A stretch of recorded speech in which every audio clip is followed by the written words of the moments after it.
Você já parou para pensar em como Jesus nos ensinou a nos conectar com Deus? Seus ensinamentos sobre a oração não foram apenas uma lista de regras, mas lições profundas que nos mostram o caminho para uma comunicação verdadeira e transformadora com o Criador.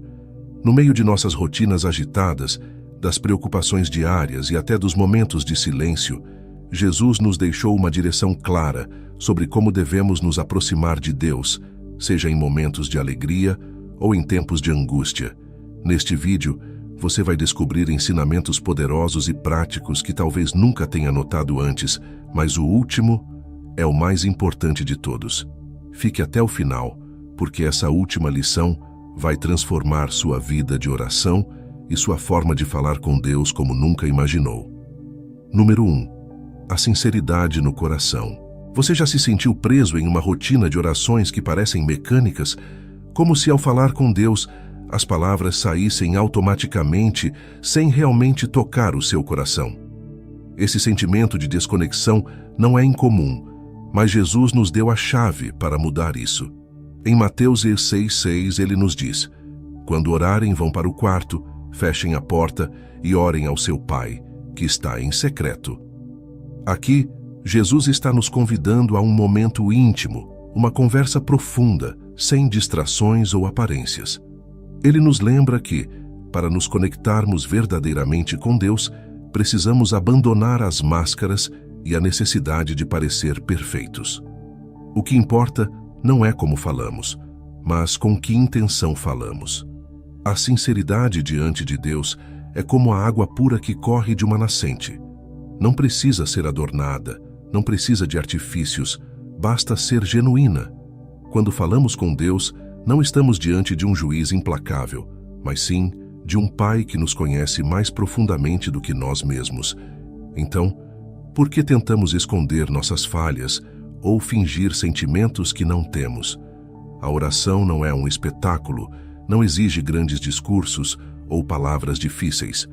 O que Deus busca é a verdade do coração. É o desabafo de quem se sente perdido. É o agradecimento de quem reconhece as bênçãos. É o pedido de quem admite sua necessidade de ajuda. Imagine que você está conversando com um amigo muito próximo, alguém que te entende sem julgamentos. É assim que deve ser o seu momento de oração com Deus. Não há necessidade de impressionar, porque Ele já conhece cada pensamento antes mesmo que você o pronuncie. Essa intimidade é um convite para sermos vulneráveis, para deixarmos cair as barreiras e sermos autênticos. Quantas vezes nós oramos pedindo força, mas por dentro sentimos medo?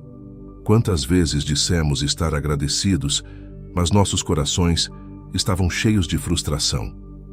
Deus não se ofende com nossos sentimentos contraditórios. Ele espera que sejamos honestos. A vida moderna nos empurra para uma performance constante. Nas redes sociais, no trabalho, até mesmo entre amigos, estamos sempre tentando mostrar a melhor versão de nós mesmos. Mas quando falamos com Deus, é o contrário que importa: mostrar quem realmente somos. Na sociedade, talvez tenhamos aprendido a esconder nossas fraquezas, mas com Deus essas fraquezas são o ponto de partida para um diálogo real. Ele não espera perfeição, ele espera verdade. A oração sincera é aquela que, mesmo que falte palavras, transborda em autenticidade. Jesus sabia disso melhor do que ninguém. Ele não orava para ser visto pelos homens. Sua oração no Getsêmani é o exemplo mais puro de vulnerabilidade diante do Pai. Naquele momento de dor extrema, ele não escondeu suas emoções, mas as apresentou a Deus. Meu Pai, se for possível, afasta de mim este cálice. Contudo, não seja como eu quero, mas sim como tu queres. Mateus 26:39. Ele mostrou que, mesmo nos momentos de maior angústia, o que Deus espera é que sejamos transparentes, sem medo de expor nossos dilemas e sentimentos mais profundos. Ao nos aproximarmos de Deus com sinceridade, algo incrível acontece. A conexão se torna real. O peso das aparências desaparece e passamos a sentir sua presença de forma palpável. Não importa o quão imperfeita seja a nossa oração, o que importa é o desejo sincero de se comunicar com o Pai. Assim como o filho pródigo, que voltou ao Pai com o coração quebrantado, nós também somos recebidos de braços abertos quando decidimos deixar de lado as máscaras e falar com Deus como realmente somos. Número 2. O poder do perdão. Antes de nos ajoelharmos para falar com Deus, há uma etapa crucial que muitas vezes ignoramos: o perdão. Jesus, em sua sabedoria, nos ensina que, para que nossas orações sejam ouvidas, precisamos primeiro limpar o nosso coração de qualquer ressentimento. Em Marcos 11:25 ele diz: "E quando estiverem orando, se tiverem algo contra alguém, perdoem-no, para que também o Pai Celestial lhes perdoe os seus pecados." É um ensinamento profundo que nos lembra que a oração não é apenas sobre falar com Deus, mas sobre estar em paz com aqueles ao nosso redor. O perdão não é uma escolha opcional para o cristão, mas uma chave que desbloqueia uma verdadeira conexão com o Pai. Imagine o perdão como uma janela suja. Quando nos aproximamos de Deus com mágoas, rancores e ressentimentos, essa janela se torna embaçada, dificultando que a luz divina penetre em nossos corações. Não importa quantas palavras bonitas proferimos, enquanto nosso coração estiver carregado de ódio, a comunicação com Deus ficará distorcida. Perdoar não é sobre justificar o erro do outro, mas sobre libertar a si mesmo de um fardo que nos impede de alcançar a paz. Jesus sabia que o coração pesado e cheio de rancor era uma barreira para a verdadeira oração. Por isso, ele nos pede para primeiro perdoar, antes de nos colocarmos diante de Deus. O perdão, no entanto, não é fácil. Ele exige coragem, desprendimento e muitas vezes uma humildade que nos machuca. Mas Jesus nos mostrou que o caminho do perdão é também o caminho da liberdade espiritual. Quando perdoamos, deixamos de carregar o peso da ofensa e abrimos espaço para que Deus haja em nossa vida. A oração do Pai Nosso, Mateus 6,12, nos ensina a pedir: "Perdoa as nossas dívidas, assim como nós perdoamos aos nossos devedores." É um lembrete constante de que o perdão que desejamos receber está intrinsecamente ligado ao perdão que oferecemos. Quantas vezes nos aproximamos de Deus com o coração ferido, pedindo ajuda, mas sem estar dispostos a liberar o perdão? É como tentar encher uma taça já cheia. Não há espaço para o novo, enquanto ainda guardamos o velho. Quando Jesus fala sobre o perdão, ele nos ensina que não podemos esperar que Deus limpe nossas vidas, se nós mesmos não estivermos dispostos a fazer essa limpeza em nossos corações. Cada vez que perdoamos, é como se estivéssemos esvaziando a taça, permitindo que Deus a encha com suas bênçãos e sua paz. A Bíblia está repleta de exemplos de perdão que transformaram vidas. Pense em José, que depois de ser traído pelos próprios irmãos, perdoou-os e trouxe restauração para sua família. Em Gênesis 50:20, José diz: "Vocês planejaram o mal contra mim, mas Deus o transformou em bem." O perdão que José ofereceu não foi apenas uma libertação para seus irmãos, mas para ele mesmo. Foi a chave que permitiu que ele vivesse em paz, sem ser prisioneiro da amargura. Esse tipo de perdão é o que Jesus nos pede. Não porque o outro merece, mas porque nós merecemos ser livres. Quando oramos com um coração perdoador, algo poderoso acontece. Não estamos apenas pedindo a Deus por nós mesmos, mas estamos seguindo o exemplo de Jesus, que mesmo na cruz, orou pelos que o crucificaram. "Pai, perdoa-lhes, pois não sabem o que estão fazendo." Lucas 23:34. Esse nível de perdão é transformador.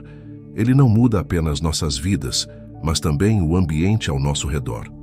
A oração feita com um coração limpo de mágoas é uma oração que tem poder. Ela sobe ao céu com pureza e atinge o coração de Deus, porque reflete o amor e a graça que Ele nos oferece diariamente. Portanto, antes de iniciar sua próxima oração, faça um exame de consciência. Existe alguém que você ainda não perdoou? Existe alguma mágoa que você está guardando? Lembre-se, o perdão não é uma fraqueza, mas uma força espiritual. Quando você perdoa, você não apenas alivia o peso do seu coração, mas também abre caminho para que Deus opere de maneira plena em sua vida. Número 3. A simplicidade das palavras. Muitas vezes, somos tentados a pensar que, para sermos ouvidos por Deus, Precisamos de palavras bonitas, frases elaboradas ou longas orações que impressionem pela sua profundidade. No entanto, Jesus nos ensina o oposto. Em Mateus 6, 7 e 8, ele nos adverte contra o uso de vãs repetições e longos discursos, dizendo: "E orando não usem de vãs repetições como os gentios, que pensam que por muito falarem serão ouvidos. Não sejam iguais a eles, porque o seu Pai sabe do que vocês precisam antes mesmo de o pedirem." Com isso, Jesus nos mostra que Deus não está à procura de palavras sofisticadas, mas sim de corações sinceros e humildes. A simplicidade na oração é como uma conversa com um Pai amoroso que já conhece nossas necessidades, mas ainda assim deseja ouvir nossa voz. Quando falamos com Deus, não precisamos usar termos teológicos complexos ou frases que pareçam impressionantes. Deus não se impressiona com discursos. Ele se conecta com a verdade do que estamos expressando. Pense na oração como um diálogo, uma troca de palavras genuínas, onde a qualidade e a intenção superam a quantidade. Assim como um pai se alegra com as palavras simples de um filho, Deus se agrada da nossa sinceridade. Jesus deixou claro que a oração deve ser uma comunicação direta e descomplicada. A oração do Pai Nosso é um perfeito exemplo disso. Em apenas algumas frases curtas, Jesus abrange tudo o que precisamos dizer a Deus: adoração, submissão à sua vontade, pedidos por provisão diária, perdão e proteção. Não há nada excessivo ou exagerado, apenas simplicidade e profundidade. Essa é a beleza da oração ensinada por Jesus. Não é sobre impressionar a Deus, mas sobre estar em comunhão com Ele. A simplicidade das palavras nos permite focar no que realmente importa, a conexão com Deus. Quando nos preocupamos demais com a forma de nossas orações, podemos acabar nos distraindo do propósito principal. Imagine uma conversa com um amigo próximo. Você se preocuparia em escolher palavras rebuscadas ou faria questão de manter o diálogo simples e honesto? Da mesma forma, ao orar, não devemos nos preocupar em parecer bem aos olhos de Deus ou dos outros. Devemos apenas ser autênticos. Jesus também nos mostra que a oração é, acima de tudo, uma expressão do coração. Quando ele contou a parábola do fariseu e do publicano, Lucas 18, 9 e 14, enfatizou que o publicano, em sua humildade e poucas palavras, foi justificado diante de Deus. Ele simplesmente disse: "Ó Deus, tem misericórdia de mim, pecador." Essas palavras curtas, mas carregadas de sinceridade e arrependimento, tocaram o coração de Deus. Já o fariseu, que usou muitas palavras para exaltar a si mesmo, saiu de mãos vazias. Este contraste nos lembra que Deus não está interessado em discursos elaborados, mas em corações quebrantados e autênticos. A simplicidade também nos libera da pressão de orar certo. Muitas vezes, podemos nos sentir inseguros em relação às nossas orações, achando que elas não são boas o suficiente, ou que não estamos dizendo as palavras certas. No entanto, Jesus nos ensina que Deus já sabe o que precisamos antes mesmo de abrirmos a boca. Isso nos dá uma liberdade incrível para orar sem medo, sem a necessidade de seguir fórmulas ou roteiros. A oração deve ser uma expressão livre e natural da nossa alma, sem o peso de tentarmos ser perfeitos. Pense no exemplo das crianças. Quando uma criança pequena fala com seus pais, ela não se preocupa em escolher as palavras perfeitas ou construir frases complexas. Ela simplesmente fala o que sente, o que precisa, com uma pureza que derrete o coração dos pais. É assim que devemos nos aproximar de Deus. A simplicidade da nossa oração reflete a confiança que temos em seu amor. Não precisamos impressionar, precisamos apenas ser autênticos. Portanto, da próxima vez que for orar, lembre-se de que Deus não está contando o número de palavras que você usa, mas sim a sinceridade com que você as expressa. A verdadeira oração é aquela que vem do coração, sem pretensões, sem a necessidade de ser longa ou sofisticada. Ela é direta, simples e, acima de tudo, honesta. Número 4. O silêncio e a escuta. Quando falamos sobre oração, a maioria de nós pensa automaticamente em falar. em expressar nossos pensamentos e necessidades a Deus. Mas há uma dimensão da oração que muitas vezes esquecemos: o silêncio. Jesus, em seu ministério, nos deu o exemplo de como o silêncio é uma parte essencial da comunhão com o Pai. Em Lucas 5,16, vemos que Jesus retirava-se para lugares solitários e orava. Ele não buscava apenas um momento para falar, mas também para estar em silêncio e ouvir. O silêncio é a pausa que permite que a voz de Deus se manifeste, e muitas vezes é no silêncio que encontramos as respostas mais profundas. O mundo moderno é barulhento. Somos constantemente bombardeados por informações, notificações e distrações. E nesse caos, pode ser difícil ouvir a suave voz de Deus. É por isso que o silêncio se torna tão importante em nossa vida de oração. Não apenas o silêncio exterior, mas o silêncio interior. Aquela calma profunda que nos permite afastar as preocupações e ansiedades do cotidiano e simplesmente estar na presença de Deus. O silêncio não é vazio. Ele é o espaço onde Deus fala. Jesus nos ensina que, ao buscar a Deus, devemos também criar espaço para ouvi-lo. O silêncio na oração é como uma terra fértil. Quando nos silenciamos, estamos preparando o solo para que Deus plante suas sementes em nossos corações. Em vez de apenas falar, precisamos aprender a nos aquietar, a estar presentes. Muitas vezes nossas orações são tão cheias de pedidos e palavras que não deixamos espaço para Deus responder. Imagine que você está em uma conversa com um amigo, mas esse amigo nunca te deixa falar, só continua falando sem parar. Isso não seria uma comunicação verdadeira, seria? O mesmo acontece em nossa relação com Deus. Precisamos deixar espaço para que Ele fale. O silêncio é também um ato de confiança. Quando nos silenciamos diante de Deus, estamos dizendo: Pai, eu confio em Ti o suficiente para esperar e ouvir Tua voz. É um reconhecimento de que não temos todas as respostas e que precisamos de Sua direção. Muitas vezes, as respostas de Deus não vêm em palavras audíveis, mas em paz, em direção, em uma sensação de clareza que emerge no nosso coração. Esse é o poder do silêncio. Ele nos permite discernir a voz de Deus, que muitas vezes é suave e tranquila, como um sussurro que só pode ser ouvido quando nos aquietamos. Jesus nos mostrou a importância de se retirar para momentos de silêncio e solitude. No jardim do Getsêmani, momentos antes de sua crucificação, ele se afastou dos discípulos para orar sozinho, em silêncio. Não foi apenas um momento de desabafo emocional, mas também de escuta.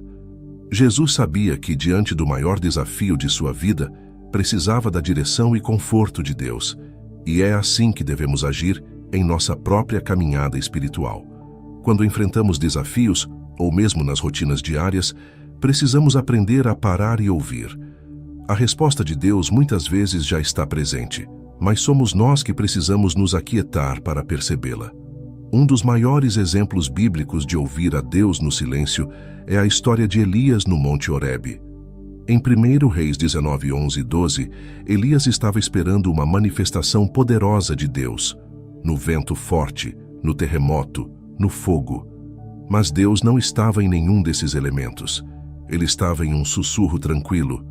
Isso nos ensina que, muitas vezes, procuramos por Deus em grandes sinais, em respostas espetaculares, mas Ele fala conosco de maneira sutil, em momentos de calma. Se não nos silenciarmos, corremos o risco de perder sua voz. O silêncio, portanto, é uma forma de adoração. É reconhecer que Deus é soberano e que, ao contrário de nós, Ele não precisa de muitas palavras para se comunicar. No silêncio, podemos meditar em sua grandeza, refletir em suas promessas e deixar que Ele guie nosso coração. É nesse espaço de quietude que Deus trabalha em nossas vidas, de maneiras que não podemos ver ou entender imediatamente. A escuta ativa é uma forma profunda de oração, onde nosso espírito está em sintonia com o Espírito Santo, prontos para receber sua direção e conforto. Da próxima vez que você orar, experimente deixar espaço para o silêncio. Não tenha medo do vazio, porque Deus está presente nesse momento. Ele está esperando para falar ao seu coração. O silêncio não é um sinal de que Deus não está ouvindo. Pelo contrário, é muitas vezes o sinal de que Ele está preparando algo maior. Apenas esteja atento, aquiete-se e permita que Ele se revele em sua maneira, no seu tempo. Número 5. A confiança absoluta. Quantas vezes você já orou, mas no fundo duvidou que Deus responderia? A confiança é o alicerce de qualquer relacionamento, e com Deus não é diferente. Jesus nos ensina em João 15:7. Se vocês permanecerem em mim e as minhas palavras permanecerem em vocês, pedirão o que quiserem e lhes será concedido. Este é um convite não apenas para orar, mas para confiar plenamente em Deus, sabendo que Ele tem o controle de todas as coisas. Quando falamos com Deus, a confiança deve estar no centro da nossa oração, porque só assim podemos realmente depender dEle. A confiança em Deus é como uma âncora que mantém nossa alma firme em meio às tempestades da vida. Imagine que você está em um barco e as ondas começam a se agitar. Você pode tentar remar com suas próprias forças, mas sem uma âncora, você estará à deriva. Da mesma forma, sem confiança em Deus, nossa oração se torna apenas palavras, sem força para nos manter firmes. Jesus nos mostra que, quando oramos, precisamos confiar não apenas no que pedimos, mas também em quem estamos pedindo. É sobre acreditar que, mesmo quando as coisas não acontecem como esperamos, Deus tem um plano maior em mente. Confiança absoluta é entender que Deus vê o que nós não podemos ver. Ele está além do tempo, além das circunstâncias momentâneas e sabe exatamente o que é melhor para nós. No entanto, confiar em Deus não é fácil. Muitas vezes queremos ter o controle, queremos respostas rápidas e claras. Mas Deus trabalha no seu tempo e da sua maneira. A confiança implica esperar, e esperar exige paciência. É como plantar uma semente e confiar que, no tempo certo, ela germinará, mesmo que não vejamos o processo acontecendo debaixo da terra. Jesus viveu essa confiança em todos os momentos de sua vida. Mesmo quando enfrentou a cruz, ele confiou totalmente no plano do Pai. Em sua oração no jardim do Getsêmani, ele disse: Pai, se queres, afasta de mim este cálice, contudo não seja feita a minha vontade, mas a tua. Lucas 22:42. Aqui, vemos que a verdadeira confiança não está em evitar o sofrimento, mas em acreditar que, mesmo no sofrimento, Deus está no controle. Esse tipo de confiança nos leva a uma paz que vai além do entendimento humano. Quando entregamos nossas vidas nas mãos de Deus, com confiança absoluta, experimentamos uma paz que nada no mundo pode abalar. O oposto da confiança é a dúvida, e a dúvida corrói nossa fé, minando nossa capacidade de receber as bênçãos de Deus. Tiago 1:6-7 nos adverte que aquele que duvida é como a onda do mar, impelida e agitada pelo vento. Não pense tal pessoa que receberá coisa alguma do Senhor. Essa passagem é um alerta poderoso. Deus responde à fé, não à dúvida. Isso não significa que nunca teremos momentos de incerteza, mas sim que, no meio da incerteza, devemos escolher confiar. Confiar em Deus é uma escolha diária. Mesmo quando tudo ao nosso redor parece incerto, podemos optar por colocar nossa fé no único que nunca falha. A confiança também nos liberta de carregar pesos desnecessários. Quantas vezes tentamos resolver tudo por conta própria, só para perceber que nossas forças são limitadas? Confiar em Deus é um ato de humildade. É reconhecer que não temos todas as respostas e que sem Ele, nossas forças são insuficientes. Jesus nos convida em Mateus 11:28. Venham a mim todos os que estão cansados e sobrecarregados, e eu lhes darei descanso.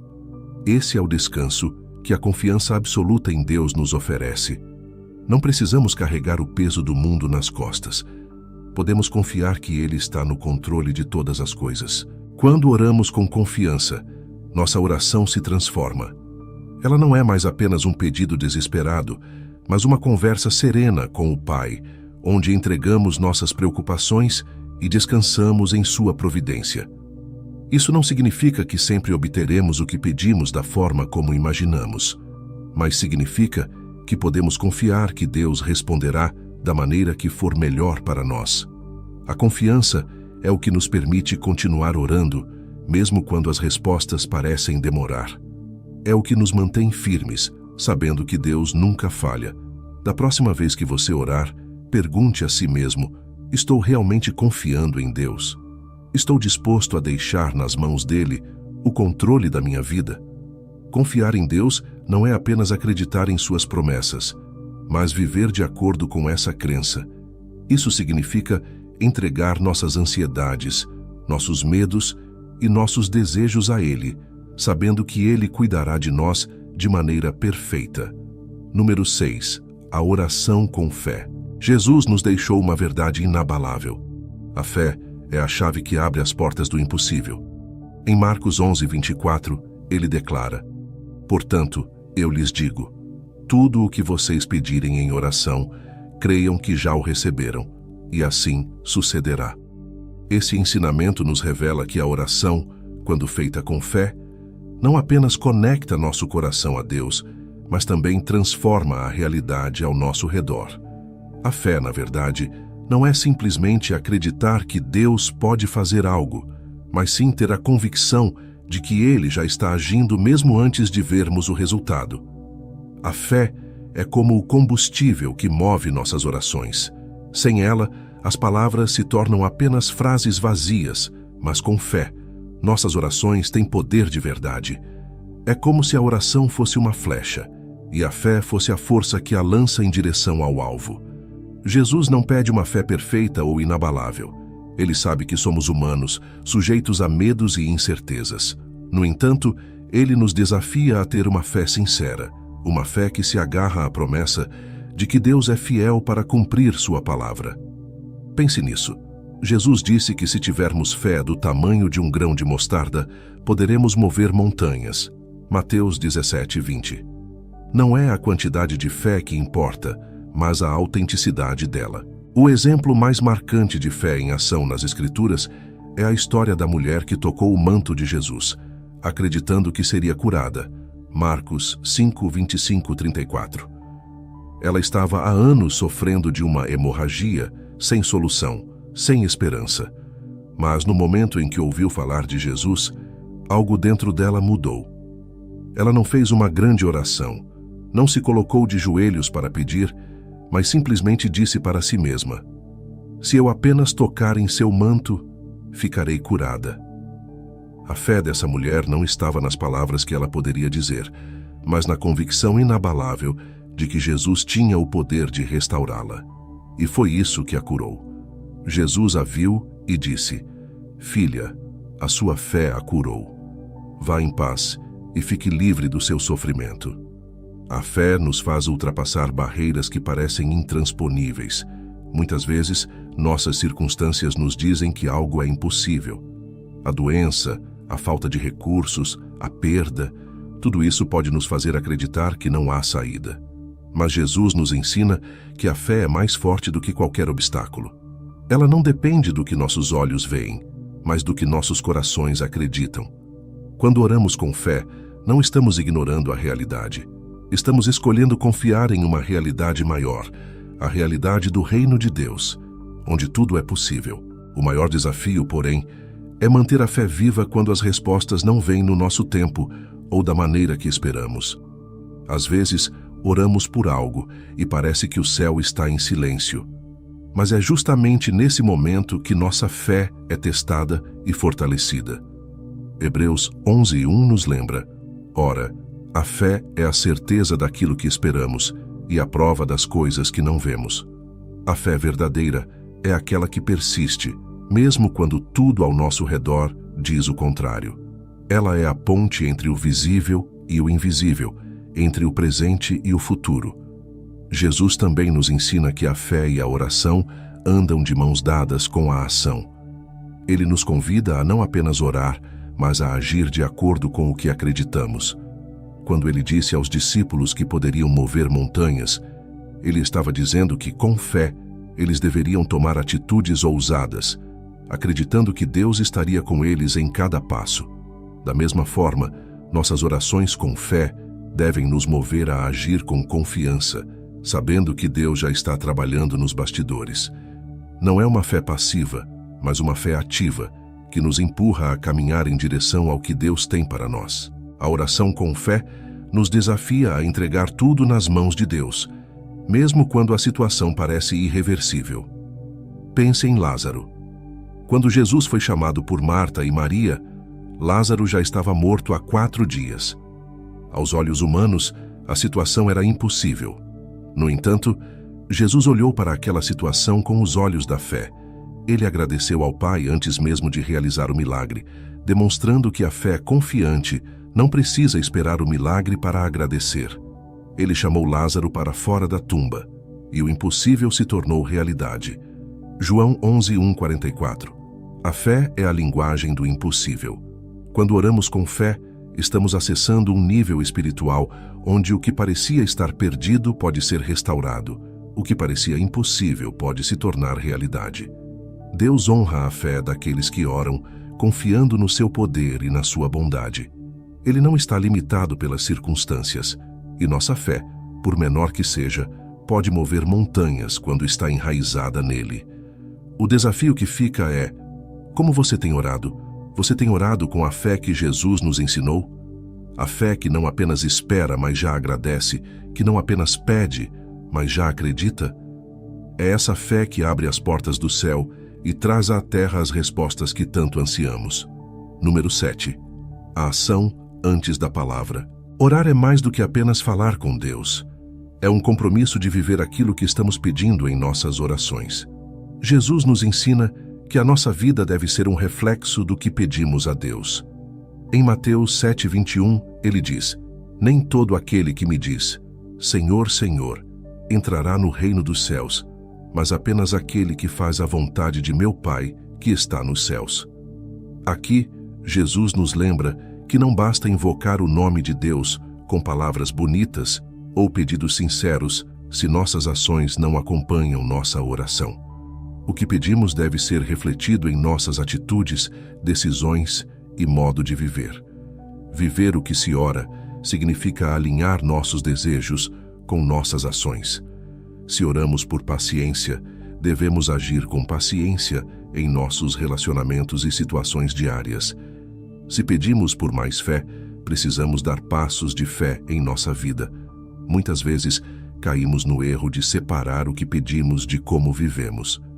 Pedimos a Deus para nos ajudar a amar os outros, mas continuamos guardando rancor. Rogamos por sabedoria, mas tomamos decisões impensadas. Jesus nos chama a uma vida de coerência, onde o que falamos diante de Deus se traduz em comportamentos que refletem nossa fé. Pense na oração como uma semente que plantamos. Se desejamos colher frutos, é necessário cultivar o solo, regar a planta e cuidar do que foi semeado. Da mesma forma, quando oramos, plantamos sementes de mudança em nossa vida, mas cabe a nós nutrir essas sementes com nossas atitudes. Orar pedindo por paz, mas continuar fomentando conflitos, é como plantar uma semente e nunca regá-la. A oração exige uma resposta ativa de nossa parte. Devemos nos perguntar constantemente: estou vivendo de acordo com o que estou pedindo a Deus? Jesus nos deu o maior exemplo de como viver o que se ora. Em cada momento de sua vida, suas ações refletiam sua profunda comunhão com o Pai. Quando ele orava por força para cumprir sua missão, ele não apenas esperava que Deus agisse, mas ele mesmo tomou os passos necessários para que o plano divino fosse cumprido. Mesmo quando sabia que enfrentaria a cruz, Jesus viveu em perfeita obediência, confiando no propósito do Pai. Ele mostrou que a oração verdadeira é aquela que nos move à ação. Um exemplo prático de viver o que se ora pode ser encontrado na história do bom samaritano. Lucas 10:25-37. Quando o sacerdote e o levita viram o homem ferido à beira da estrada, ambos provavelmente oravam e serviam a Deus em suas vidas. No entanto, suas ações não refletiram o amor que Deus deseja que vivamos. Eles passaram direto, sem ajudar. O samaritano, por outro lado, colocou em prática o amor ao próximo, sem palavras grandiosas, mas com gestos concretos. Ele viveu o que muitos pedem em oração: compaixão, misericórdia e ajuda ao necessitado. Esse é o tipo de vida que Jesus espera de nós, uma vida onde nossas orações se traduzem em atos de bondade e serviço. Além disso, viver o que se ora também nos fortalece espiritualmente. À medida que agimos de acordo com o que pedimos, nossa fé se solidifica e nossas orações ganham um novo significado. Quando pedimos a Deus por sabedoria e começamos a tomar decisões baseadas nessa sabedoria, fortalecemos nossa confiança em sua provisão. Quando oramos por coragem e damos passos ousados, mesmo com medo, experimentamos a fidelidade de Deus de forma mais profunda. A oração, então, deixa de ser apenas um pedido e se torna uma parceria com Deus, onde Ele nos capacita a viver de maneira que reflita suas promessas. Essa coerência entre oração e ação é essencial para a nossa caminhada cristã. Não podemos pedir a Deus que transforme nossas vidas se não estivermos dispostos a nos mover em direção à transformação. Se oramos por mais amor, precisamos praticar o amor, mesmo quando for difícil. Se oramos por justiça, devemos ser justos em nossas atitudes. Se pedimos por perdão, devemos estar dispostos a perdoar. É assim que nossas orações se tornam vivas, poderosas e transformadoras, não apenas para nós, mas para todos ao nosso redor. Jesus nos chama a uma vida de autenticidade, onde o que dizemos em nossas orações é manifestado em nossas escolhas diárias. Esse tipo de vida não apenas agrada a Deus, mas também nos transforma por dentro. Quando vivemos o que oramos, estamos nos alinhando com a vontade de Deus de uma maneira profunda e verdadeira. Estamos dizendo com nossas ações que realmente confiamos no que estamos pedindo e que estamos dispostos a ser parte da resposta de Deus em nossas vidas. Orar sem viver aquilo que se pede é como construir uma casa sobre a areia. As palavras podem ser bonitas, mas, sem a base sólida das ações, elas se desfazem diante das primeiras dificuldades. Por outro lado, quando vivemos o que oramos, estamos construindo nossa vida sobre a rocha sólida da fé e da obediência, sabendo que, em tudo, Deus está conosco, nos guiando e fortalecendo. Número 8. O exemplo da oração do Pai Nosso. Entre os ensinamentos de Jesus sobre como falar com Deus, a oração do Pai Nosso se destaca como um dos mais completos e profundos. Em Mateus 6, 9, 13, Jesus nos oferece um modelo que não apenas abrange diferentes aspectos da nossa vida espiritual, mas também revela como nossa relação com Deus deve ser estruturada. Ele começa dizendo: "Vocês orem assim: Pai nosso, que estás nos céus, santificado seja o teu nome." Desde o início, Jesus nos lembra que, ao orarmos, estamos falando com um Pai, não um juiz distante ou uma entidade impessoal, mas alguém que nos ama e cuida de nós. Isso cria uma conexão imediata e íntima, onde reconhecemos a proximidade e o amor de Deus. A primeira parte da oração, "Santificado seja o teu nome", nos ensina que a oração deve começar com adoração. Antes de qualquer pedido, é importante reconhecer a santidade e a grandeza de Deus. Ao fazermos isso, estamos colocando nossas próprias necessidades em perspectiva, lembrando que estamos falando com o Criador do universo. Esse reconhecimento nos coloca numa posição de humildade, uma postura essencial quando falamos com Deus. É como se disséssemos: "Antes de qualquer coisa, tu és digno de todo louvor." Logo em seguida, Jesus nos ensina a pedir: "Venha o teu reino, seja feita a tua vontade, assim na terra como no céu." Essa é uma das partes mais profundas da oração, pois nos convida a alinhar nossos desejos com os de Deus. Muitas vezes, nossas orações estão cheias de pedidos centrados em nossos próprios interesses, mas aqui, Jesus nos lembra que a verdadeira oração é aquela que busca o cumprimento da vontade de Deus acima de tudo. Orar pelo reino de Deus é pedir que sua justiça, seu amor e sua paz invadam nossas vidas e nosso mundo. É uma oração que nos desafia a deixar de lado nossos planos e abraçar os planos de Deus, confiando que Ele sabe o que é melhor para nós. Em seguida, Jesus nos convida a pedir por nossas necessidades diárias. O pão nosso de cada dia nos dá hoje. Esse pedido é simples, mas profundo. Ele nos lembra que Deus se preocupa com as necessidades mais básicas e cotidianas da nossa vida. Não precisamos ter vergonha de pedir a Deus por aquilo que necessitamos, seja material ou espiritual. Aqui, Jesus reforça a ideia de dependência diária de Deus, reconhecendo que tudo o que temos vem dele. É também um lembrete para vivermos um dia de cada vez, confiando que Deus proverá o que precisamos para hoje, sem nos preocuparmos excessivamente com o futuro. A próxima parte da oração aborda uma das áreas mais delicadas de nossa vida espiritual: o perdão. Jesus nos ensina a orar. Perdoa-nos as nossas dívidas, assim como perdoamos aos nossos devedores. Aqui, vemos que o perdão não é apenas algo que recebemos, mas também algo que oferecemos. Jesus nos mostra que, para que nossas orações sejam completas, precisamos nos comprometer a perdoar aqueles que nos ofenderam. O perdão é uma via de mão dupla. Recebemos o perdão de Deus e, em resposta, estendemos esse perdão aos outros. Isso cria um ciclo de cura e restauração que transforma tanto nossa relação com Deus quanto nossas relações com o próximo. Jesus termina a oração com um pedido por proteção. E não nos deixes cair em tentação, mas livra-nos do mal.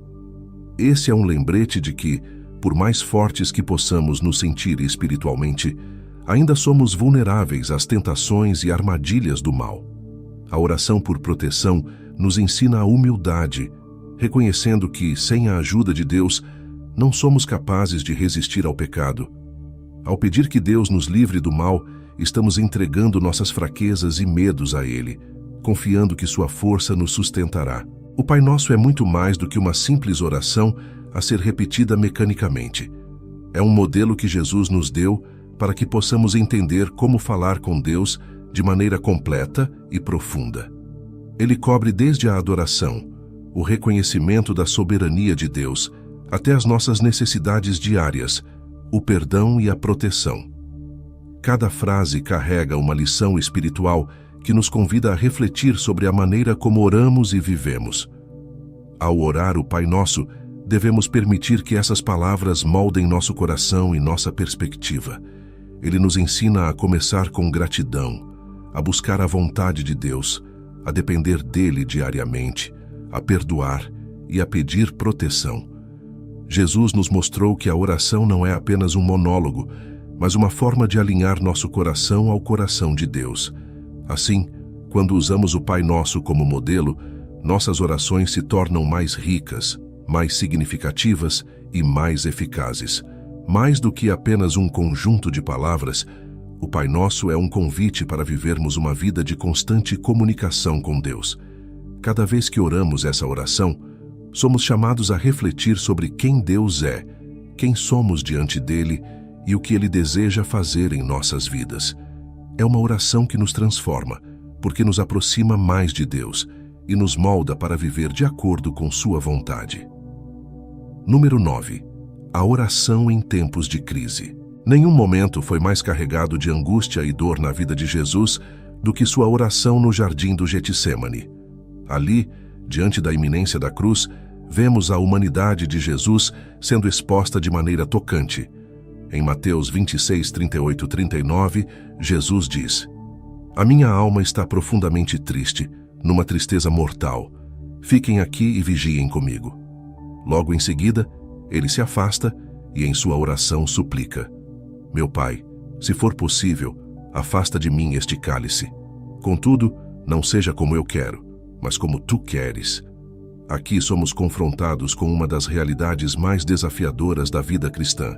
Como orar quando enfrentamos momentos de crise e dor?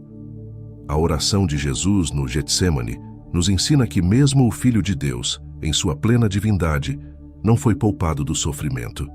E mais importante ainda, que nos momentos mais difíceis, nossa oração não precisa ser polida ou repleta de palavras de fé inabalável.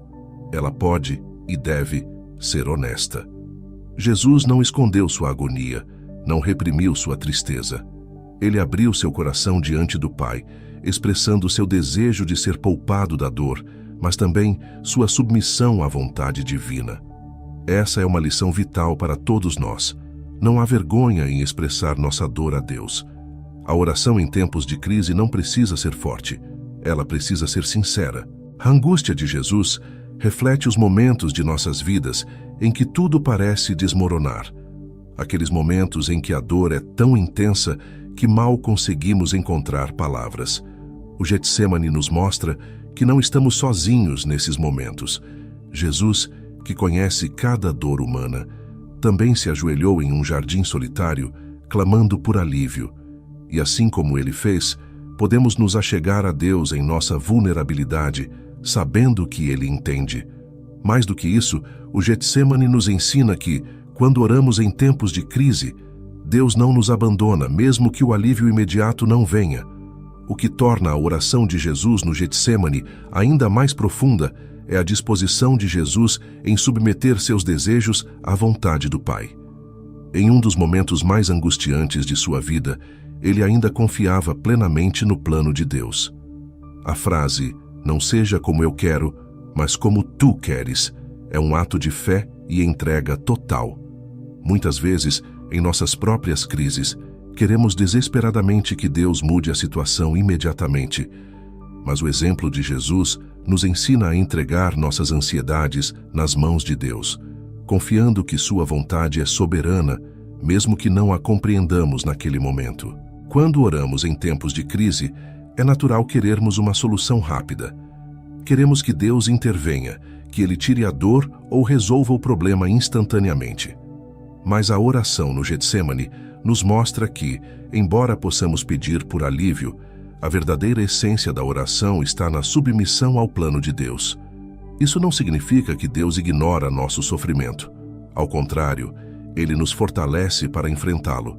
No caso de Jesus, embora o cálice da crucificação não tenha sido retirado, um anjo foi enviado para confortá-lo. Lucas 22:43. Isso nos lembra que, mesmo que a situação não mude imediatamente, Deus está presente para nos sustentar. A oração de Jesus no Getsemane também nos ensina sobre a importância da companhia na oração. Ele pediu a Pedro, Tiago e João que vigiassem com ele. Embora eles tenham falhado ao adormecer, o desejo de Jesus por companhia nos mostra que, em tempos de crise, não devemos nos isolar.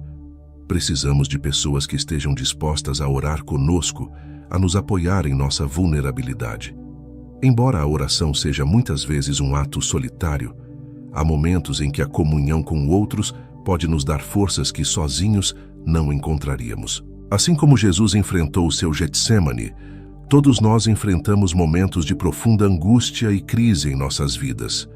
Esses são os momentos em que nossa fé é mais testada e nossa oração mais desafiada. No entanto, o exemplo de Jesus nos lembra que podemos e devemos trazer todas as nossas emoções a Deus. Não precisamos esconder nossa dor, nosso medo ou nossa confusão. Podemos clamar, assim como Jesus clamou, e, acima de tudo, podemos descansar na certeza de que Deus está presente, que Ele ouve e que sua vontade será feita, mesmo que não entendamos no momento. A oração em tempos de crise não nos promete uma vida sem sofrimento, mas ela nos garante a presença de Deus em meio a esse sofrimento. O Getsemane nos ensina que a oração não é apenas sobre obter respostas rápidas, mas sobre confiar no caráter de Deus e em seu plano, mesmo quando tudo parece incerto.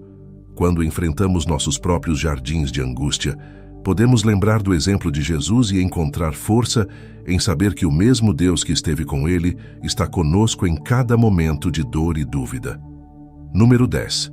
A oração pelos inimigos. Quando pensamos em oração, geralmente a associamos a momentos de busca por conforto, paz ou por nossos próprios desejos e necessidades. Mas Jesus, em um dos ensinamentos mais revolucionários de seu ministério, nos convida a orar pelos nossos inimigos. Em Mateus 5,44, ele declara: "Eu, porém, vos digo, amai os vossos inimigos e orai pelos que vos perseguem." Esse mandamento parece contrário à lógica humana. especialmente em um mundo onde somos ensinados a nos proteger de quem nos machuca, a guardar distância de quem nos fere.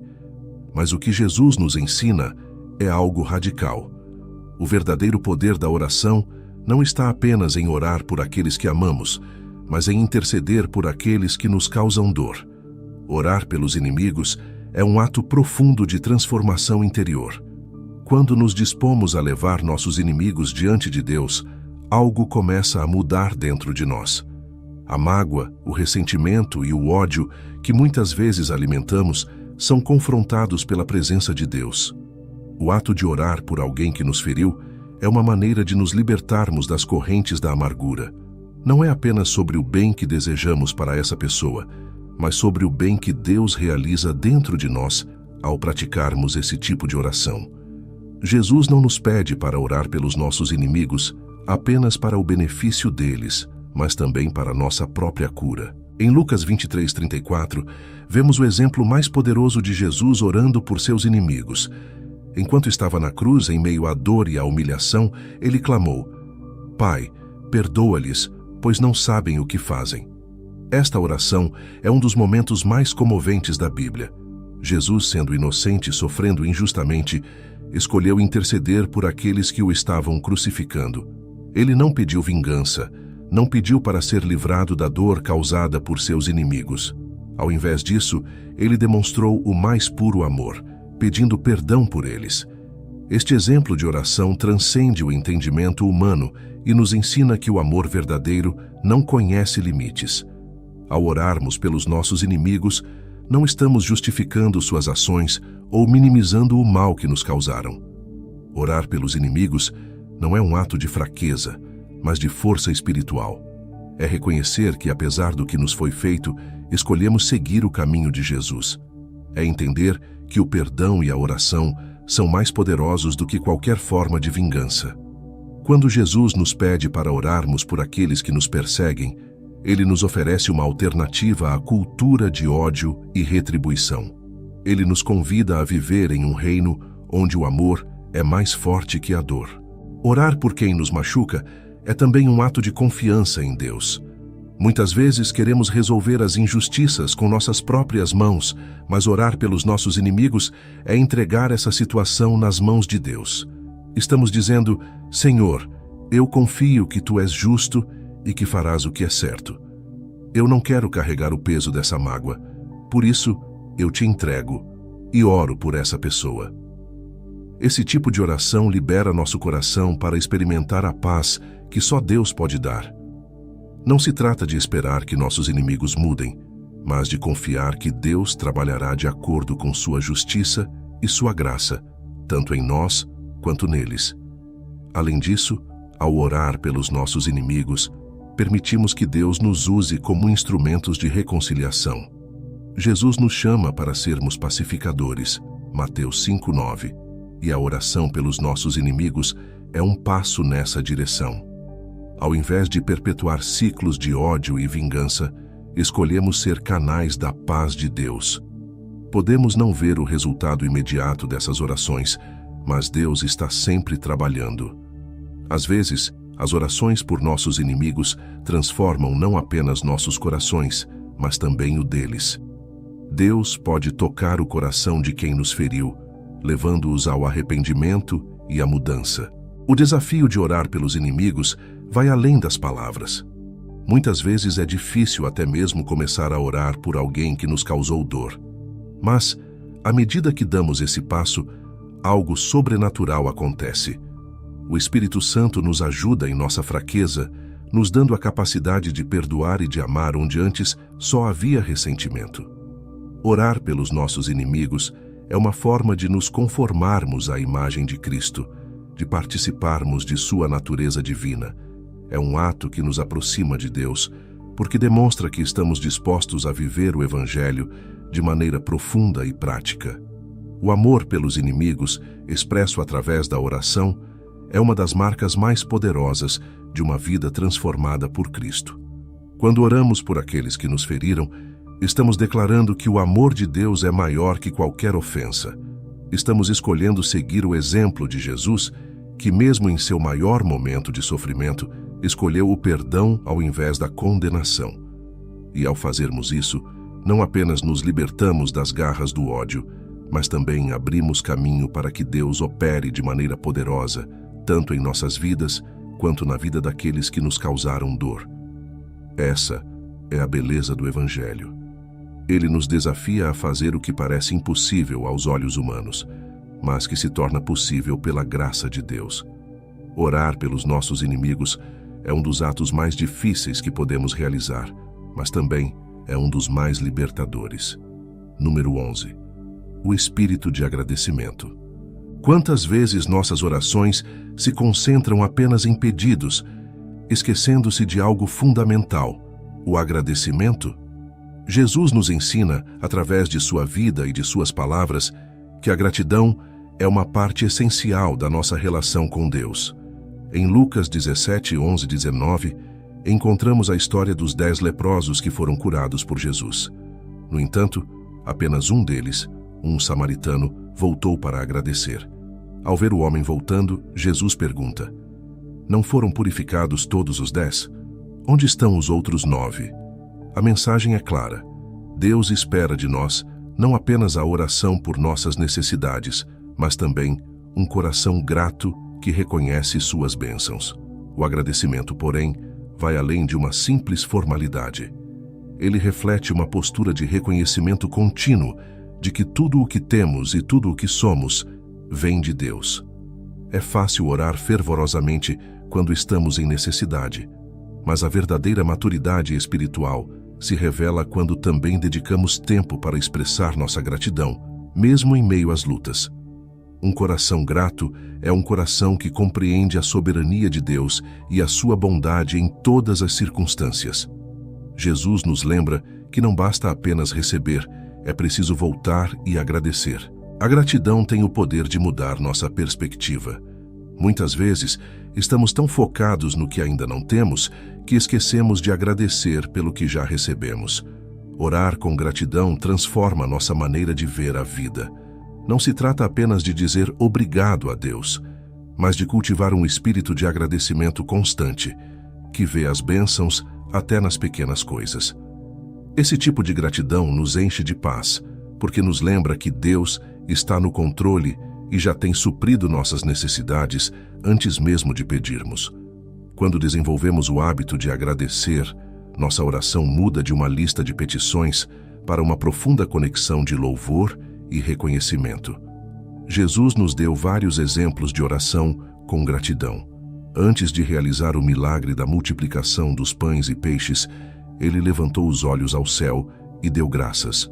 João 6:11. Mesmo antes de ver o milagre acontecer, Jesus agradeceu. Isso nos ensina que a gratidão não depende do que vemos ou do que já aconteceu, mas de uma confiança total de que Deus está agindo, mesmo nos bastidores. A oração com gratidão é um exercício de fé, uma maneira de declarar que cremos que Deus está no controle e que, em seu tempo, todas as coisas serão resolvidas. A falta de gratidão pode nos levar a um ciclo de insatisfação. Quando estamos constantemente focados no que nos falta, perdemos de vista o que já foi dado. O povo de Israel é um exemplo disso. Mesmo depois de serem libertos da escravidão no Egito, eles murmuraram no deserto, esquecendo-se das grandes maravilhas que Deus havia realizado em seu favor. Êxodo 16, 2, 3. Esse espírito de murmuração os afastou da plenitude da promessa de Deus. Da mesma forma, quando não praticamos a gratidão, ficamos cegos para as bênçãos já recebidas e deixamos de perceber a fidelidade de Deus em nossa jornada. Orar com gratidão também nos mantém humildes. Ao reconhecer que tudo vem de Deus, lembramos que não somos autossuficientes. É fácil cair na armadilha de pensar que, de alguma forma, merecemos ou conquistamos as bênçãos que temos. Mas a gratidão nos lembra de que tudo é graça, tudo é um presente imerecido de Deus. A cada nova manhã, somos convidados a agradecer pelo dom da vida, pela saúde, pelas oportunidades e até pelos desafios que nos moldam e nos aproximam mais de Deus. A oração de agradecimento também nos protege da ansiedade. Filipenses 4, 6, 7 nos aconselha: não andem ansiosos por coisa alguma, mas em tudo, pela oração e súplicas, e com ação de graças, apresentem seus pedidos a Deus. E a paz de Deus, que excede todo o entendimento, guardará os seus corações e as suas mentes em Cristo Jesus. A gratidão, inserida em nossas orações, nos conecta à paz de Deus. Ela nos afasta da ansiedade, porque nos lembra que, se Deus já cuidou de nós até aqui, Ele continuará a fazê-lo no futuro. A gratidão nos faz descansar nas promessas de Deus, sabendo que Ele está sempre presente e fiel. Por fim, a gratidão gera em nós um desejo de abençoar os outros. Quando reconhecemos o quanto Deus tem nos dado, nosso coração se expande em generosidade. O agradecimento sincero nos move a ser agentes de bênção na vida de outras pessoas, refletindo o amor e a graça que recebemos de Deus. Não podemos reter para nós mesmos o que recebemos. Somos chamados a compartilhar. A oração com gratidão nos transforma de receptores em doadores, refletindo o caráter de Cristo em nossas ações. Assim como o samaritano curado por Jesus, somos convidados a voltar sempre aos pés do nosso Salvador com um coração cheio de gratidão. Cada respiração, cada vitória, cada batalha vencida, tudo é motivo para agradecer. Que nossas orações nunca sejam apenas sobre pedir, mas que a gratidão seja a melodia constante que permeia cada palavra dita ao nosso Pai Celestial. Número 12. A importância da perseverança. Jesus nos ensinou que a oração não é apenas uma prática momentânea, mas um estilo de vida contínuo e perseverante. Em Lucas 18, 1-8, ele conta a parábola do juiz iníquo e da viúva persistente, que buscava justiça incansavelmente. Jesus começa essa parábola com uma poderosa mensagem. Então, Jesus contou aos seus discípulos uma parábola, para mostrar-lhes que eles deviam orar sempre e nunca desanimar. Aqui, ele nos lembra que a oração eficaz não é aquela feita esporadicamente ou com pressa, mas a oração perseverante, aquela que insiste mesmo quando as respostas parecem distantes. A viúva da parábola não tinha poder ou influência. Ela não podia oferecer subornos ou favores ao juiz. No entanto, ela tinha algo muito mais forte: sua persistência. Ela não desistiu. Continuou a ir ao juiz dia após dia, até que ele, cansado de sua insistência, concedeu-lhe justiça. Jesus usa essa história para nos ensinar uma lição profunda sobre como devemos nos posicionar na oração. Com perseverança, sem perder a esperança, mesmo quando as respostas parecem tardar. Ele nos lembra que Deus, diferentemente do juiz iníquo, é justo e bondoso, e se até um juiz injusto pode ser movido pela persistência, quanto mais o Pai Celestial. Muitas vezes, desistimos de orar porque achamos que Deus não nos ouviu ou porque não vemos uma resposta imediata. Vivemos em uma cultura de gratificação instantânea, onde esperamos que tudo aconteça rapidamente. Mas a oração não segue o ritmo do mundo moderno. Ela segue o ritmo de Deus. E o tempo de Deus, muitas vezes, desafia nossas expectativas. Orar com perseverança é confiar que, mesmo quando não vemos a resposta, Deus está trabalhando nos bastidores.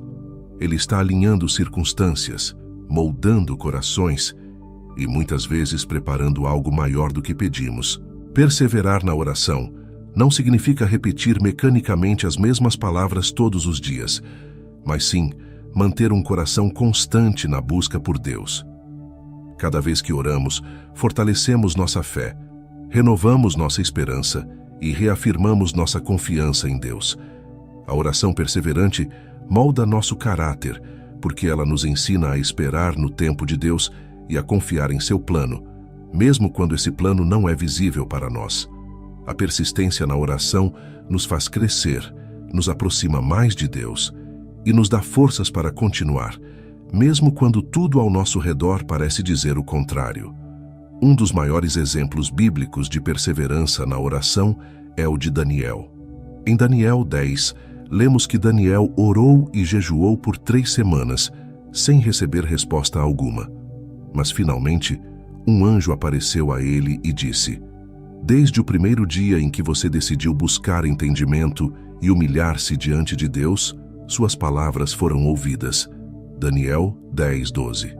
Isso nos mostra que, mesmo quando as respostas parecem atrasadas, Deus já ouviu nossas orações. No entanto, há uma batalha espiritual acontecendo que muitas vezes desconhecemos. Perseverar na oração é acreditar que, mesmo no silêncio, Deus está ouvindo e agindo. A perseverança também nos ensina sobre a confiança em Deus.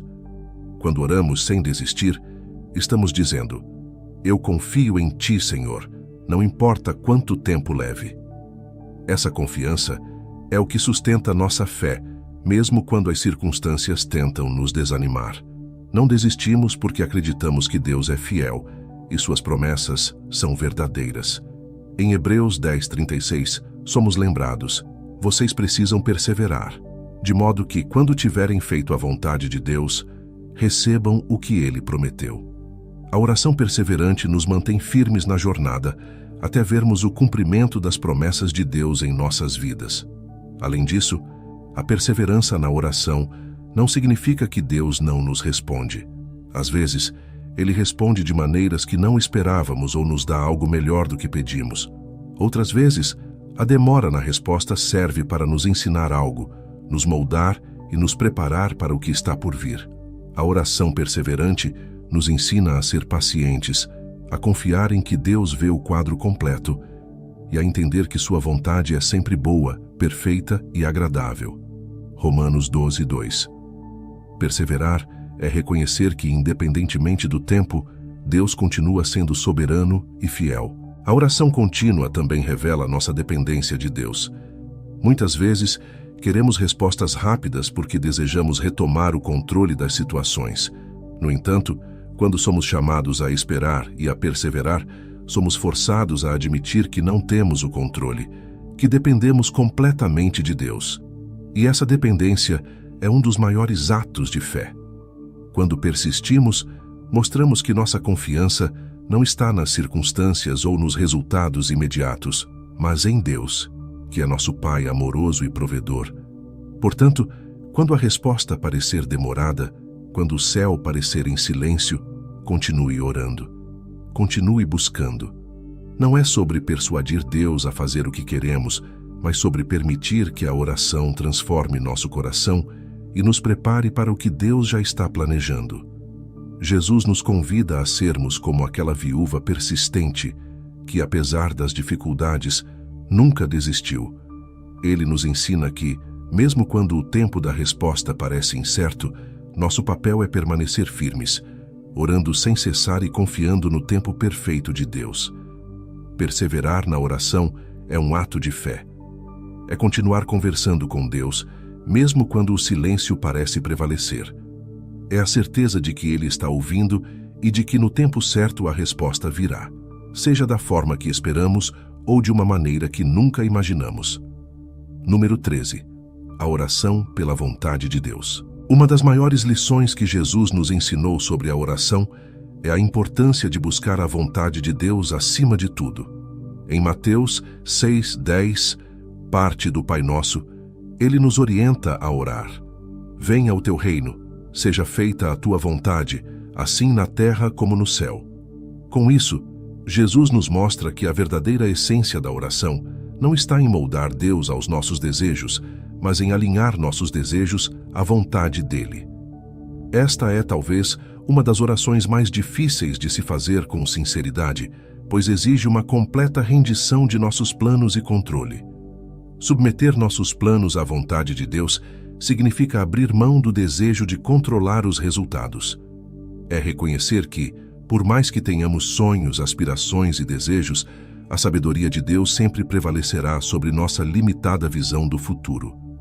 Quando pedimos que a vontade de Deus seja feita, estamos reconhecendo sua soberania e dizendo: Senhor, eu confio em Ti mais do que confio em mim mesmo. Este ato de rendição nos liberta da ansiedade, porque não precisamos mais carregar o peso de fazer as coisas acontecerem à nossa maneira. Em vez disso, podemos descansar sabendo que o plano de Deus é perfeito. Jesus nos deu o exemplo máximo de submissão à vontade de Deus no jardim do Getsêmani. momentos antes de sua crucificação. Em Lucas 22:42, ele orou: Pai, se queres, afasta de mim este cálice. Contudo, não seja feita a minha vontade, mas a tua. Aqui, vemos que Jesus não escondeu sua angústia e seu desejo humano de ser poupado do sofrimento. No entanto, ele entregou tudo nas mãos do Pai, confiando que a vontade de Deus, embora dolorosa naquele momento, seria o caminho para a redenção da humanidade. Essa é a oração mais poderosa que podemos fazer. Não seja como eu quero, mas como tu queres. Submeter-se à vontade de Deus não significa que deixamos de pedir por aquilo que desejamos ou necessitamos. Deus quer que sejamos honestos em nossas orações, que levemos a Ele nossos desejos, nossas preocupações e nossos anseios. No entanto, ao final de cada pedido, devemos ter o coração humilde para dizer: Senhor, que a tua vontade prevaleça. Isso não é um sinal de fraqueza ou de resignação, mas um ato de fé profunda. É declarar que, mesmo que não entendamos o que está por vir, confiamos que Deus tem o melhor para nós. A verdadeira oração pela vontade de Deus também nos transforma. Quando oramos dessa maneira, começamos a ver as coisas de outra perspectiva. Aos poucos, nossos desejos se alinham com os de Deus. Nossos planos começam a refletir os propósitos divinos. A oração pela vontade de Deus não é uma oração de passividade, mas uma oração de profunda transformação, onde o Espírito Santo molda nossos corações para desejar o que Deus deseja e para amar o que Ele ama. Aos poucos, deixamos de lutar contra o plano de Deus e começamos a caminhar em harmonia com Ele. Quando oramos pela vontade de Deus, também nos libertamos do fardo de tentar entender tudo. Muitas vezes, as situações da vida nos deixam confusos ou frustrados porque não conseguimos ver o quadro completo. Mas a oração pela vontade de Deus nos lembra que não precisamos ter todas as respostas. Em Provérbios 3:5-6 lemos: Confie no Senhor de todo o seu coração e não se apoie em seu próprio entendimento. Reconheça o Senhor em todos os seus caminhos e Ele endireitará as suas veredas. Esse versículo reflete o coração da oração pela vontade de Deus. Confiar que, mesmo quando não entendemos, Ele está nos guiando no caminho certo. Submeter nossos planos a Deus não significa que nunca enfrentaremos desafios ou momentos de frustração. Às vezes, os caminhos de Deus são diferentes do que imaginamos, e isso pode ser difícil de aceitar. No entanto, é importante lembrar que a vontade de Deus sempre leva ao bem daqueles que o amam. Romanos 8:28.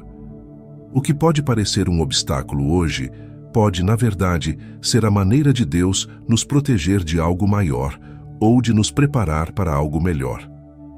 Quando oramos pela vontade de Deus, estamos abrindo espaço para que Ele faça o que é melhor para nós, mesmo que isso envolva sacrifícios temporários. A oração pela vontade de Deus é um exercício de confiança. Confiança em que Deus é bom, em que Ele é fiel e em que Ele tem um plano para nossas vidas que vai além do que podemos imaginar. Às vezes, isso significa esperar. Às vezes, significa mudar nossos planos. E, em outros momentos, significa seguir um caminho completamente novo, diferente do que esperávamos. Mas em cada uma dessas situações, sabemos que estamos sendo guiados pelo Criador, aquele que conhece o fim desde o começo. Portanto, ao orar, sempre busque a vontade de Deus. Submeter nossos desejos a Ele não é uma fraqueza, mas a maior demonstração de fé que podemos ter. Não se trata de abandonar nossos sonhos, mas de colocá-los nas mãos de alguém que sabe exatamente o que precisamos, muito mais do que nós mesmos. E ao fazer isso, experimentamos uma paz que vai além do entendimento, sabendo que, independentemente do resultado, estamos caminhando no centro da vontade perfeita de Deus. Número 14. O valor do arrependimento. Um dos elementos mais essenciais para uma oração eficaz é o arrependimento sincero. Jesus nos mostrou que, antes de pedirmos qualquer coisa a Deus, devemos examinar nossos corações e nos humilhar diante dele, reconhecendo nossas falhas. Em Lucas 18:13, Jesus conta a parábola do fariseu e do publicano, onde o publicano, reconhecendo sua condição de pecador, ora com simplicidade e arrependimento: Ó Deus, tem misericórdia de mim, pecador. Este é um exemplo poderoso de como o arrependimento sincero, mais do que palavras bonitas ou atitudes religiosas, toca o coração de Deus. O arrependimento não é apenas uma prática ocasional para momentos de grande erro. É uma postura contínua de humildade e reconhecimento de que dependemos de Deus todos os dias. Todos nós, sem exceção, pecamos e falhamos diante de Deus, e o arrependimento é a chave que nos reconcilia com Ele. A verdadeira oração começa com a honestidade do nosso estado interior. Antes de pedirmos por bênçãos, provisão ou até mesmo proteção, é necessário nos colocarmos diante de Deus com um coração quebrantado, prontos para confessar nossas falhas. Essa postura de humildade não apenas agrada a Deus, mas também prepara nossos corações para receber a sua graça. Em 1 João 1,9, lemos: Se confessarmos os nossos pecados, Ele é fiel e justo para nos perdoar os pecados e nos purificar de toda injustiça. Esta promessa nos garante que, sempre que nos aproximamos de Deus em arrependimento genuíno, Ele nos perdoa e nos restaura. Mas o arrependimento verdadeiro vai além de palavras. Ele envolve uma mudança de coração. Não basta simplesmente pedir perdão. É preciso haver uma disposição sincera de mudar nossas atitudes e comportamentos. O arrependimento genuíno nos transforma, nos direciona de volta ao caminho de Deus e nos torna mais receptivos à sua voz em nossas vidas. Quando abordamos a oração com arrependimento, estamos reconhecendo que não podemos nos aproximar de Deus confiando em nossa própria justiça. Essa é a diferença entre o fariseu e o publicano na parábola de Jesus. O fariseu orava orgulhosamente, exaltando suas boas ações e acreditando que elas o faziam merecedor da atenção de Deus. O publicano, por outro lado, entendia que não tinha nada a oferecer a Deus, a não ser seu coração arrependido. E foi ele quem saiu justificado. Este é um lembrete para todos nós. A humildade e o arrependimento são os caminhos que nos levam à presença de Deus, não nossas próprias realizações ou méritos. O arrependimento também nos coloca em uma posição de vulnerabilidade diante de Deus. Quando confessamos nossos erros, abrimos mão de qualquer fachada de perfeição e nos apresentamos como realmente somos, humanos, falhos, mas dispostos a mudar. E é exatamente nessa vulnerabilidade que Deus age com sua graça transformadora. O Salmo 51:17 expressa isso de forma clara. Os sacrifícios que agradam a Deus são um espírito quebrantado. Um coração quebrantado e contrito, ó Deus, não desprezarás. Deus não está interessado em perfeição, mas em um coração que reconhece sua necessidade de redenção. Além disso, o arrependimento nos ensina sobre a misericórdia de Deus. Cada vez que nos aproximamos dele com humildade e arrependimento, experimentamos sua misericórdia renovada. Essa misericórdia, por sua vez, nos impulsiona a sermos mais misericordiosos com os outros. Ao sermos perdoados, somos chamados a perdoar. Ao recebermos graça, somos chamados a oferecer graça. O arrependimento, portanto, não é apenas um ato individual de reconciliação com Deus, mas também nos transforma em agentes de reconciliação no mundo, espalhando o mesmo perdão que recebemos. A oração que começa com o arrependimento também nos coloca na postura certa para ouvir a Deus. Quando estamos sobrecarregados com culpa, mágoa ou pecado, nossa capacidade de ouvir a voz de Deus fica comprometida. Mas, ao confessarmos nossas falhas e pedirmos perdão, nossas almas são libertas dessas cargas, permitindo que o Espírito Santo fale de forma clara e direta. O arrependimento abre o caminho para uma comunicação mais profunda com Deus, onde não apenas falamos, mas também ouvimos a sua resposta. Por fim, o arrependimento nos mantém no centro da vontade de Deus. Quando reconhecemos nossas falhas, nos alinhamos com os princípios divinos, corrigimos nossa direção e seguimos o caminho certo. O arrependimento nos dá a chance de recomeçar, de corrigir o curso e de nos aproximarmos cada vez mais de quem Deus nos chamou para ser. É um processo contínuo de renovação espiritual, onde a cada dia somos moldados e transformados à imagem de Cristo. Portanto, ao orar, não tenha medo de começar com arrependimento. Não há oração mais poderosa do que aquela que começa com um coração quebrantado e contrito. O arrependimento não nos afasta de Deus, ele nos aproxima. É o primeiro passo para uma oração verdadeira, sincera e transformadora, que nos leva à presença de Deus e nos faz experimentar sua infinita graça e amor. Número 15. A oração em conjunto. Jesus nos ensinou que a oração não é apenas uma prática individual, mas também algo poderoso quando feito em comunidade. Em Mateus 18:20, ele afirma: "Pois onde se reunirem 2 ou 3 em meu nome, ali eu estou no meio deles." Esta promessa nos revela que há um poder especial na oração coletiva, quando nos unimos com outros crentes para buscar a Deus em unidade. A presença de Jesus em nosso meio, quando oramos juntos, nos fortalece e cria um ambiente onde o Espírito Santo pode agir de maneira poderosa e transformadora. A oração em comunidade tem um valor único. Ela nos conecta a uma realidade maior, lembrando-nos de que não estamos sozinhos em nossa jornada de fé. Enquanto orar sozinho é uma prática vital para nosso relacionamento pessoal com Deus, há momentos em que a união com outros crentes é essencial. Quando nos reunimos em oração, trazemos não apenas nossas próprias necessidades, mas também as dos outros. Isso nos ensina a carregar os fardos uns dos outros, como Paulo instrui em Gálatas 6:2. Levai as cargas uns dos outros, e assim cumprireis a lei de Cristo. Orar em comunidade nos tira do foco exclusivo em nós mesmos e nos ajuda a desenvolver um coração compassivo e intercessor. A oração coletiva também tem o poder de gerar encorajamento mútuo. Quando oramos com outras pessoas, somos inspirados pela fé dos nossos irmãos e irmãs. Muitas vezes, em momentos de fraqueza ou dúvida, ver a fé de outra pessoa pode nos fortalecer.